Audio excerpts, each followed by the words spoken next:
हर हर महादेव, हर हर महादेव।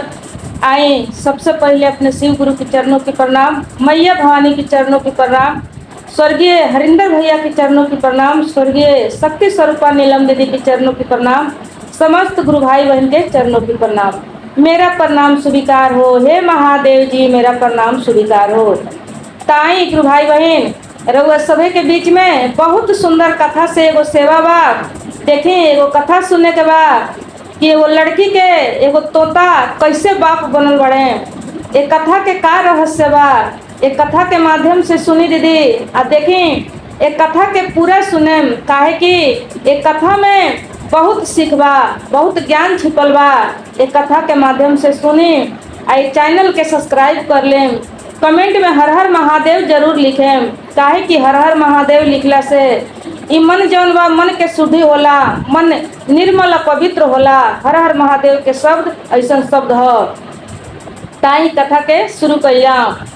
देखी दीदी, एगो गांव में एगो पति पत्नी किसान रहे लोग। उ लोग ना अमीर रहे ना गरीब रहे, ठीक ठाक रहे, जीवन अच्छा चलत रहे। लेकिन किसान के पत्नी जौन रहली, पहिलका बार संतान के रूप में वो अपना कोख से एगो बेटी के जन्म देली। बेटी के जन्म जब देली तो पहिलके बार के बेटी से उनकर पति बहुत दुखित हो गईले, बहुत दुखित और टेंशन हो गईले। उनका बहुत मन में क्रोध हो गई बेटी के देख के, लेकिन कैसहू पके बर्दाश्त करके रहे लगले। लेकिन आत्मा में बहुत दुख रहे उनका।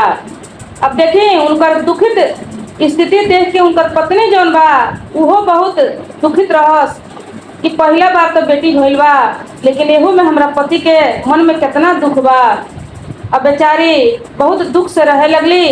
अब देखी धीरे धीरे कुछ दिन के बाद फिर से गर्भवती भइली तो भगवान से प्रार्थना कैली कि हे भगवान, अब की बार हमरा के बेटा दे देम, काहे कि पहलौटी बेटी में तो हमरा पति के ही हाल बा। यदि फिर से बेटी हो जाई तो ना जाने हमरा पति के कौन हाल हो जाई।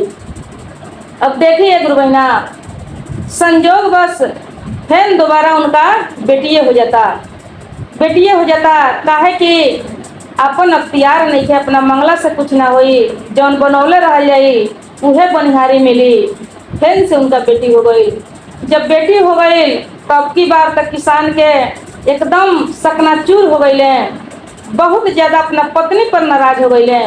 अपना पत्नी पर नाराज होके बहुत उनका के बहुत कुछ सुनौले कहले, लेकिन बेचारी का करो, अपन अख्तियार तो बाना। अभी दोनों माई बेटी से एकदम मुंह फेर के रहस, कौनो अपन माया ममता लोग पर कुछ ना। बड़ा दुख में रहे लगली किसान के पत्नी, बहुत दुखित होकर अपन जीवन आ दोनों लड़की के संगे बितावे लगली। अब धीरे धीरे कुछ दिन के बाद तीसरका बार फिर से गर्भवती भइली। तीसरका बार जब गर्भवती भइली तो भगवान से फिर उहे बात कि हे भगवान, अब की बार हमरा के बेटा दे दे, ना तो हमार जीवन मुश्किल हो जाई। हम कौन ऐसा पाप कइले बानी कि हमरा खाली बेटी हो रहल बा। अब देखिए गुरु बहिना, अब तीसरका बार संजोग बस फिर उनका बेटी हो गई। जब फिर बेटी हो गई तब किसान के गुस्सा का बतावल जाओ, लागे कि उनका जिंदे वाले के चबा गली हैं, खा गली हैं तेह करके। लेकिन सब कुछ बेचारी सहन करके आँख से झरझर आंसू गिरावे लगली। अब कैसहू करके वो अपने घर में अपने पति के साथ में बहुत दुख से रहे लगली, बहुत दुखी जीवन जिए लगली। अब कैसहू करके धीरे धीरे कुछ समय बीतल तो फिर से वो गर्भवती भइली। जब फिर से गर्भवती भइली तो किसान जौन बाड़े, किसान अब की बार एकदम उनका के साफ साफ बोल दिले रहले, कहले कि देखो 3 गो तो भइल तो हम माफ करके तोहरा के रखले बानी, लेकिन अब की बार यदि बेटी हो जाई तो तोहरा के समझा कि हम तोहरा के तोहरा बेटी के सब केहू के घर में जिंदे गाड़ देम, तहनी के हम जिए ना देम। तोहरा वजह से बहुत दुख बा, हमरा बहुत टेंशन बा, ना जाने हम कौन पाप कइले बानी कि तोहरा के हमरा मिलल बा अपन जीवन साथी, अपना पत्नी बनावे के बहुत दुख बा हमरा। लेकिन देखी दीदी, दोनों के भाग से, दोनों के नसीब से बेटा चाहे बेटी चाहे धन चाहे सुख होला, ई नहीं के कहे के कि एक आदमी के भाग से दुख एक आदमी के, वो दोनों के कर्तव्य ऐसा होला, तब जाके भगवान वैसा जोड़ी मिलौले रहेले, बनौले रहेले। अब देखी, अब गर्भवती भइल बड़ी, धीरे धीरे दिन बीतता, मन में तो एकदम डर, जिंदा लाश के बराबर रहली, बहुत डर सतावत रहे कि ना जानब की बार का होई। देखिए गुरु बहिना, भले बेटी होला तो जन्म के बेरा तो सबके धन गिर जाला, सबके आत्मा में बहुत दुख होला, चाहे कितनो केहू अमीर होई, गरीब के तो भला बातें नहीं के पूछे के, कितनो केहू अमीर होई, लेकिन जब बेटी होई तो वो समय में एकदम मन जौन बा छोट हो जाला, सिर जौन बा वो झुक जाला। लेकिन देखिए गुरु बहिना, उहे बेटी जब बुढ़ापा आवेला, माई बाप जब बुढ़ाला तो उहे बेटी सहारा बनेला। काहे कि भले बेटी पराया घर चल जाला, बेटी अपना से दूर हो जाला, लेकिन फिर भी माई बाप के जब कोनो दुख सुनेला, कोनो परेशानी सुनेला या बीमारी हालत में, बेटिए आके सेवा करेला, बेटिए सब देख रेख करेला। अब देखी दीदी, एक और बात बा, जब माई बाप मर जाला, जब माई बाप मरेला तब बेटा पतो जौन बा जब रोएला तो टोला में के लोग जानेला, लेकिन जब बेटी के खबर जाला, जब बेटी आवेले आ गांव के बहरे से जब चिल्लाले रोएले, तब पूरा गांव भर के लोग जानेला। मरे के बेरा पूरा गांव भर के लोग जानेला कि फलनवा मर गइल बा, ओकर बेटिया रोते जा रहल बिया। गांव भर के लोग जानेला कि फलना के मृत्यु भइल बा एगो बेटी के वजह से। तो माई बाप के नाम पर रोवेला, बेटी बा, केवल बेटी, बेटा नहीं के दीदी। बेटा पूरा संपत्ति के मालिक होखे वाला बा, लेकिन माई बाप के नाम पर रोवेला आ पूरा गांव में जनावेला कि आज फलना के मृत्यु भइल बा, बेटी हो। बेटी के वजह से गांव भर के लोग जानेला कि केहू के आज मृत्यु भइल बा, बेटा के वजह से बस टोला भर के लोग जानेला। तो देखी दीदी, अब चौथका बार धीरे धीरे दिन कर जब नियराए लागल, तो सोचली कि ना जाने कि ये अंदर कोठरी में का बा, ये अन्हार घर में का बा, बेटा बा कि बेटी बा, ईंट बा कि पत्थर बा। अब सोचली कि हम अपना नैहर चल जातानी, कहीं संजोग बस बेटी हो जाई तब तो हमने के जियल मुश्किल हो जाई। बेटा भइल तो कोनो बातें नहीं थे, तो हम अब की बार अपना नैहर चल जातानी। अब वो का कैली कि अपना नैहर चल गई, कहली कि ये जी हमार तबीयत कुछ ठीक नहीं थे रहत, हम अब की बार अपना नैहर जातानी, बच्चा के जब जन्म हो जाई तब हम 10 दिन 20 दिन बीती तो हम आए। कहले कि ठीक बा, लेकिन अइह कब, जब बेटा रही तब बेटा के साथ में लेकर अइह, बेटी रही तो तू अकेले अइह, मार दीह, गाड़ दीह, मुआ दीह, चाहे जे कुछ भी करिह, लेकिन बेटा होई तबे तू बेटा के साथ में लेके अइह। कहली कि ठीक बा, कोनो बात नहीं है। अब देखिए गुरु बहिना, नैहर चल गईली, नैहर चल गईली, मन ही मन भगवान के तो दोहरावते रहली, प्रार्थना करते रहली, लेकिन भइलू है जौना के डर रहे, भइलू है जौना के डर रहे। फिर वो बेटिए के जन्म दे देली, बेटी के जन्म दे देली तो जिंदा लाश के बराबर हो गईली। कुछ समझ में ना आवे, अपना हाथ में मृत्यु भी नहीं है कि अपना प्राण के त्यागस, अब का करस। थोड़ा दिन रहली, 12 दिन 15 दिन रहली, 12 दिन आदमी सोयरी में रहेला बितौली। ओकरा बाद कहली अपना नैहर के लोग से, कहली कि अब ठीक हो गई बनी, हम अपना घरे चल जाए। नैहर के लोग से कुछ ना बतौली, कहली अपन बेटी उठौली और वहाँ से चल देली। जब बेटी उठौली चल देली तो देखिए गुरु बहिना, गई बड़ी डोम के घरे, डोम के घरे जाके एगो बहुत सुंदर छोटा सा चंगेली बनवा लेली, और चंगेली बनवा के अपना लड़की के वही में सुता देली, और सुता के देखी चल गई नदी में, और नदी में जाके वो लड़की के अपना दहवा देली। वही गंगा माई में सौंप के कहली कि हे गंगा माई, हे देवी देवता, अब रउआ सब है देले बनी इनका के, तो रउए सब इनका के समझम कि का हुई ना हुई। हम अब इनका के पहले से तो पाप कैले ही बनी, लेकिन आज फिर हम अब पाप कर रहे बनी अपना पति के वजह से। काहे कि यदि हम जाता नहीं तो हमार 3 गो बेटी पहले से बा, आई 4 गो, एगो हम 5 गो के हत्या हो जाई। 5 गो के हत्या हो जाई तो हम एगो के मार के कम से कम 4 गो के बचावल चाहता नहीं। कहीं हमरा के मार दी है 3 गो हमार बेटी बच जाई तो उस सबके बहुत दुख होई, तो उससे हम 3 गो बेटी के या 4 गो हम अपना के मिला के बचावे के चलते हम एगो के आज हत्या कर तनी पाप कर रहल बनी। अब एकरा बारे में रउए सब समझेम। अब देखी गुरु बहिना, अब वहाँ से वो लड़का दहवा के चल दिले बड़ी। अली अपना घरे आके कहली अपना पति से, कहली देखी जौन भइल ह तौन चल गई ह, जौने रहिया आई रह उहे रहिया गई ह। कहले कि का रहे, कहली कि जौना बात के डर रहे उहे रहे। अब देखी दीदी, अब लड़का दहत दहत जब गई बा तो वही नदी के घाट पर एगो तोता रहले। तोता जब देखले तो तोता के अंदर आत्मज्ञान रहे, आत्मज्ञान रहे, उनका सब अंदर से अनुभव रहे, उनका बोले के ढंग रहे, सब मालूम रहे। अब देखें वो तोता उड़ के जाके और चंगेली पर बैठ के उस चंगेली के किनारा ले अले, अब किनारा लिया के ओकरा के उठा के लेके उड़ गईले। उड़ के अले जौना पेड़ पर उ रहत रहले वही पेड़ के नीचा देखें संजोग बस एगो महात्मा जी के कुटिया रहे, वही में एगो महात्मा जी रहत रहले और ओकरा ऊपर उ तोता रहत रहले। और महात्मा जी के वजह से वो तोता जौन बा दिन रात भक्ति भजन कथा सत्संग सुन के वो तोता ज्ञानी हो गई रहले। देखी दीदी, तोता एगो ऐसन पंछी ह, सुगा एगो ऐसन पंछी ह कि ओकरा के जब सिखावल जाला बोले के, जौन सिखावल जाला उ सीख लेला, बोले के भी सीखेला आ सब कुछ समझे के भी सीखेला। तोता के एगो प्रजाति ऐसन जाति ह, ऐसन पंछी है तोता। तब तोता सब सीखले रहले। अब देखिए उनका के उठा के ले गए अपना डाल पर रखे लगले और उनकर देख रेख करे लगले। तब तक महात्मा जी के नज़र पड़ल, महात्मा जी के नज़र पड़ल तो तोता से कह के वो बच्ची के मंगवले नीचा।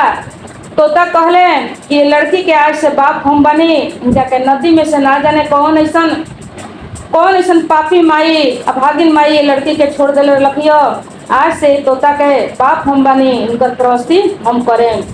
अब देखिए गुरु बहिना, अब वो तोता वो लड़की खातिर सब व्यवस्था करे लगले और तोता के सहारा से और महात्मा जी के सहारा से वो लड़की वही जब पोसाए लगल, दोनों जने मिल के ऊपर पालन पोषण करे लगल। वो तोता हर चीज के सुविधा वहाँ ले आके प्रदेश सब कुछ ले आवस। पंछी रहले कहीं उड़ के जास, कहीं से कुछ ले आवस, कहीं से कुछ ले आवस, एकदम अपना बेटी के जैसन। अब बाबा जी तो वहाँ देखते रहले, कपड़ा लत्ता खाना पीना दूध सब कुछ लिया के धो देस तोता, सब लिया के अपना बेटी के बहुत दिल से बहुत प्रेम से पोसे लगले। उनका अंदर इतना ममता रहे कि जौन एगो इंसान के ना रहे, जौन इंसान जन्म देवे वो इंसान के ना रहे, उतना वो तोता के अंदर आत्मा रहे, मन रहे। अब देखी ऐसा ही करते करते पोसात लड़की 15-16 बरस के हो गई। जब 15-16 बरस के हो गई तो एक दिन के बाद था कि वही कुटिया में वही नगर के राजा के बेटा राजकुमार वही कुटिया में बाबा जी के दर्शन करे अले, कुछ ज्ञान लेवे अले। जब कुछ ज्ञान लेवे अले तो लड़की के ऊपर नज़र पड़ गई। लड़की के नाम रहे रूपा। लड़की बहुत सुंदर रहे, जही नाम रहे वही न सुंदर रहे। अब लड़की के ऊपर जब नज़र पड़ गई तो वो राजकुमार वो लड़की के देख के मोहित हो गए। कहले वो महात्मा जी से कि ये लड़की कैसन हो, ये लड़की से हम शादी करे के चाहतनी, ये लड़की से हम बियाह करें। ये लड़की के देख के हमरा मन में प्रेम के भाव जाग गइल बा। महात्मा जी कहले कि लड़की हमार ना हो, ये लड़की एगो तोता के हो। तोता के मर्जी के बिना हम कुछ नहीं कह सकत। जब तक तोता ऑर्डर ना दिए तब तक उतने देर में तोता आ गए। तोता जब आ गए तो सुनले कि ऐसे ऐसे बात बा, राजकुमार कहत रहे शादी करे के, तो तैयार हो गए। तोता कहले कि लड़की हो, लड़की के तो शादी करही के पड़ी, और जब राजकुमार मिल गए तब ये से सुंदर का चाहे। अब देखिए गुरु बहिना, राजकुमार जाके अपना माई बाप से कहले। अब माई बाप पहले तो इनकार भइल, लेकिन लड़का के खुशी खातिर उ लोग भी तैयार भइल, लड़की के देख सुन कैलक, बड़ा धूमधाम से बहुत सुंदर से लड़की के विवाह हो गई। लड़की के विवाह हो गई, अपना ससुराल में गईली। ससुराल में जब गईली तब बड़ा सुख से चैन से रहे लगली। आ यहाँ देखिए गुरु बहिना, इनका माई बाप के जे जन्म दिले रहे वो लोग के का हाल होता। 3 गो लड़की तक केहूँ पोसा पला के ओहू लड़की सबके बड़ा दुख देके, बहुत गरीब गरीब घर में देख के सब कुछ रहते हुए ऐसा बात ना रहे कि वो किसान के कुछ ना रहे, सब कुछ रहे, लेकिन फिर भी वो लड़की संचय के कहीं कहीं देख के एकदम मुँहदुबर लड़का से, गरीब गरीब लड़का से कहीं कहीं जाके बियाह कर दिले, केहू तरह करके वो लोग के बियाह कर दिले रहले। आ बहुत कहियो लड़की सन से अपन प्यार दुलारू लड़की के ना दिले रहले, वो तीनों के बहुत दुख से वो लड़की जिया रही सन। आ वो लड़की सन के बियाह कैले, आ ओकरा माई के भी उतने सतावत रहले। अब देखी धीरे धीरे जब 15-16 बरस बीत गई रहे तो ये लोग के बुढ़ापा आ गई रहे। तीनों लड़की के शादी हो चुका रहे। अब बुढ़ापा अइला के बाद में भगवान के लीला, सब इनका देह में जौन बा दुख बीमारी हो गई रहे, सब धन दौलत जौन बा वो सब उड़ा गई रहे, सब बिका गई रहे, सब कहीं गिरवी रखा गई रहे। वो के वजह से बहुत इनका गरीबी आ गई रहे।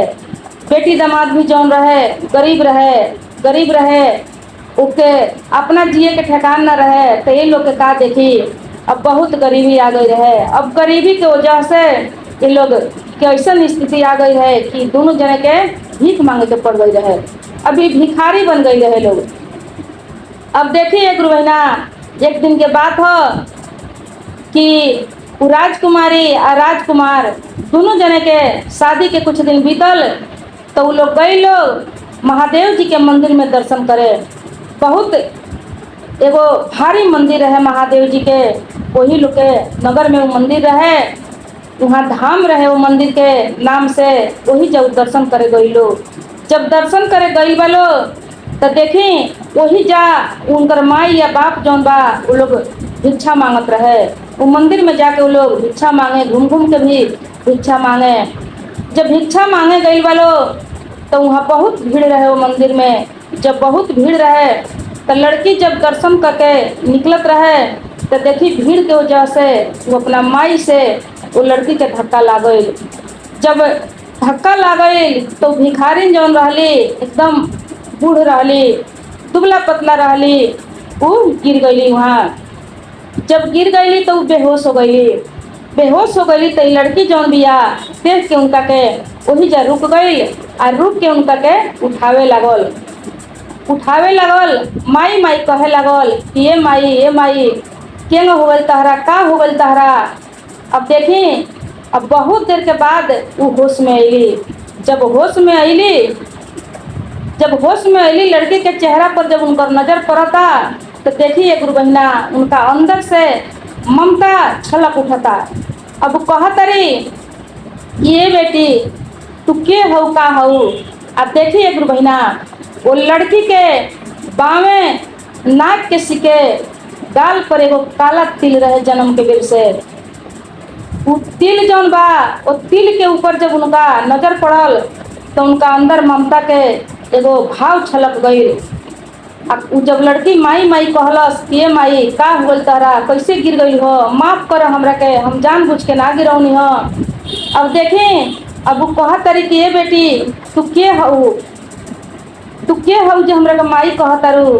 कहली कि देखो हम एगो राजकुमार के पत्नी हैं, तू हमरा से गिर गई हो, वही से हम तारा के माई कहतनी। हमरे वजह से धक्का लागल हो, लेकिन हम जानबूझ के तोरा के धक्का ना लगौनी हो। कहतरी कि ये बेटी ये बताओ कि तू राजकुमार के पत्नी हो, तहार नैहर कहाँ बा। वो दौड़ दौड़ के तिल देखस और वो जौन अपना बेटी के जन्म दे रही वो तिल भी उनका याद पड़े। वो देख के उनका मन में बहुत कुछ भाव उठे लगल उनकर नैहर ससुरा जाने खातिर। अब कहतरी कि ये बेटी ये बताओ तोहर नैहर कहाँ बा। अब उनका दौड़ दौड़ के मन पड़े यह बात कि हमरो बेटी के ऐसा ही तिल रहे, हमरो बेटी यदि आज रहित तो इतने बड़का भई रही और ऐसा ही ओकरो गाल पर बामे अलम तिल रहे। अब कैसन रही चेहरा, कैसन रही थी तो पता नहीं थे, लेकिन ऐसा ही तिल रहे। अब कहली कि हमार नैहर ए माई, हमार नैहर मत पूछो। कहली कि काहे, जब राजकुमार के पत्नी हो तब कहीं राजा के बेटी होकबू।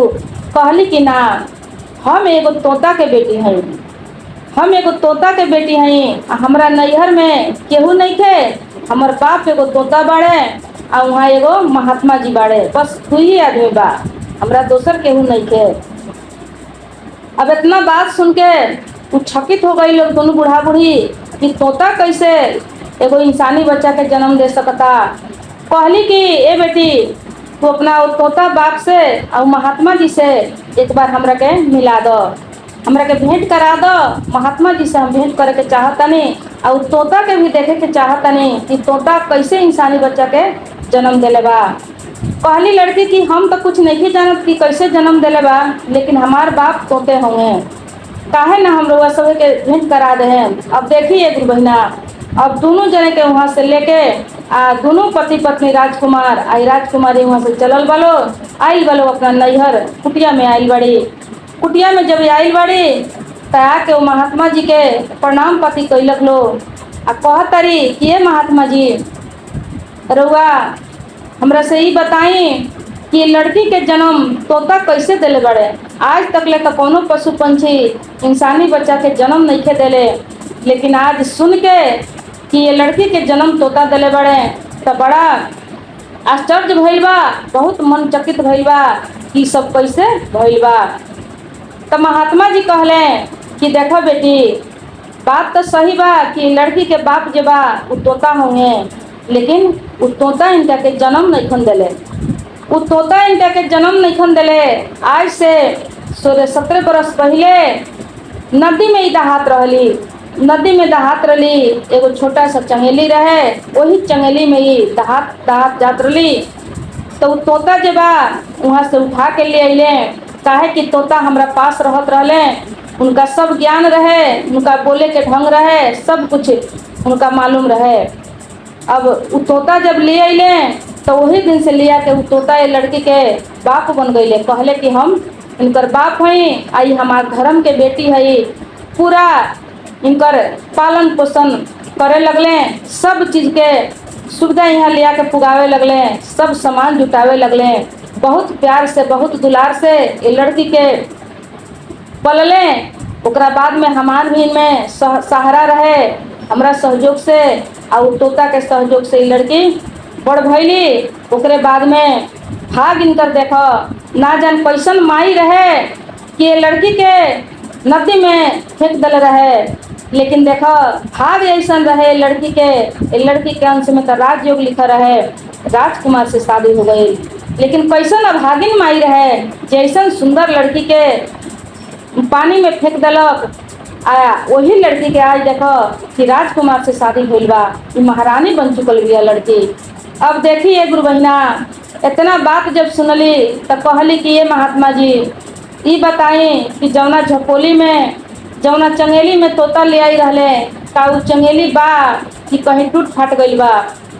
कहले कि ना, देखो वो चंगेली आज तक बा, उस चंगेली के आज तक ले तोता रखले बड़े, देख के और ओकरा के निशानी रखले बड़े कि यही चंगेली में अपना बेटी के हम पौले रहें। कहली कि थोड़ा सा वो चंगेली हमरा के दिखा दी।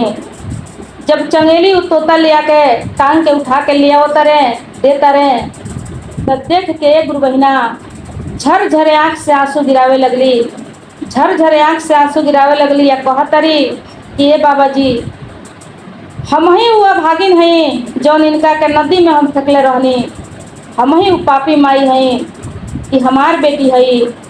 कहले महात्मा जी कि तू काहे नदी में फेंकले रहलू। कहली कि हमारे जो पति बड़े इन्हीं के कारण से, पहले से हमरा 3 गो बेटी रहे, चौथा बेर गर्भवती रहनी तो गिरा दिले रहले कि अब की बार बेटी हुई तो कहनी के जिंदे मुआ दे। अब देखी इन्हीं के चलते हम मजबूरी से ही काम कैले रहनी। एगो माई ऐसा काम तो नहीं कर सकत, लेकिन बड़ा दिल के आत्मा के दुख से कि यदि ये बेटी के चलते सबके मुआ दी हैं तब 5-5 गो के हत्या हो जाई, तो काहे ना हमें एक ही गो के ठिकाना लगा दें, कम से कम 3 गो बेटी तो हमर बच जाई। अब वही से हमरा ये काम करे के पड़ल रहे। अब हम कैसे कैले रहनी वो हमर मन जानता, हमार दिल जानता। आ देखी ओकरे नतीजा आज मिलल बा कि हमनी के दोनों जने के रोड पर पटोरा लेके घूमे के पड़ल बा। आज हमनी के भिक्षा मांगे के पड़ता। अब देखिए गुरु बहिना, इतना बात सुन के वो लड़की के बाप जौन रहे वो झरझरे आँख से आंसू गिरावे लगल और वो लड़की से अपना माफ़ी मांगे लगल, लड़की से माफ़ी मांगे लगल, महात्मा जी से माफ़ी मांगे लगल, वो तोता से माफ़ी मांगे लगल। वो तोता जौन बा कहे कि ना हम तोहरा के कभी माफ़ ना करें, काहे कि तू एगो इंसान होके आई तू ऐसा गलती कैले बड़ा, तोहरा दिल में थोड़ा सा भी दया रहम नहीं आइल। ई नहीं केहू जानत कि बेटी के जन्म दिया था, ना जाने बेटी के भाग भविष्य कैसन बा। हमनी के जन्म देवे के, इंसान के केवल जन्म देवे के अधिकार बा, ओकर कर्म ओकर भाग ऊपर वाला जानता रहे। ओकर कर्म ओकर भाग ऊपर वाला के हाथ में बा। लेकिन फिर भी तू आज कैसन शैतानी कैसन राक्षस के काम कैलो, तू यहाँ से वापस जा। लेकिन महात्मा जी समझौनी बुझौनी कहनी कि ये तोता माफ़ कर इनका के, कहले कि ठीक बा। अब देखी गुरु बहिन, वो लड़की जौन बिया झरझरे आँख से आंसू गिरे लगल, काहे कि बचपन से माई बाप के प्यार दुलार ना मिल रहे। अब माई बाप दोनों जने माफ़ी मांगता लो, रोता लो। लड़की माफ़ कैलक। उनकर पति जौन रहले राजकुमार कहले कि देखो तू अपना माई बाप के अपना महल में बुला के ले चलो, आज से ही लोग हमने के राज दरबार में रही लोग। देखिए गुरु बहिना, वो राजा के लड़का कितना दिलदार रहे कि वो भिखारिन के कहता कि जौन आदमी ओकरा पत्नी के साथ वैसा गलत कैले रहे, लेकिन फिर भी कहता कि आज से ये लोग के अपना महल में ले चलो, ये राज दरबार में आज से रही लोग। अब देखिए गुरु बहिना, अब दोनों जने के ये लोग अपना राज दरबार में ले गए और राज दरबार में ले जाके उन लोग के सब कपड़ा बदल के बढ़िया बढ़िया कपड़ा पहनौलक, खियौलक पियौलक, अपना दरबार में वो दिन से रखे लगल। अपना तीनों बहन से भेंट कैलक, तीनों बहन के अपने दरबार में बुला के रखे लगल। वो राजकुमार वो लोग के कोनो कोनो काम देले, कोनो काम दे के अपना राज में आ वो लोग के भी सुखित बना देले। तो वो एगो लड़की सब केहू के पूरा परिवार के समझी कि सुखी जीवन में लिया दिलक। सब केहू ओकरा वजह से सुखी हो गई, तीनों बहन सुखी हो गई, माई बाप के दिन फिर से लौट गई। तो देखी दीदी कैसन कथा रहल है। बेटी के कभी भी ऐसा ना समझे के चाहे, काहे कि जैसन बनावल गई होई, जैसन कर्म में होई उहे होई। यदि भाग में बेटी बा तो बेटिए हुई। अब बेटी होइए जाए तो एक बेर इतना निर्दयी या कसाई ना बने के चाहे। तो चलिए कथा समाप्त भइल। हर हर महादेव, हर हर।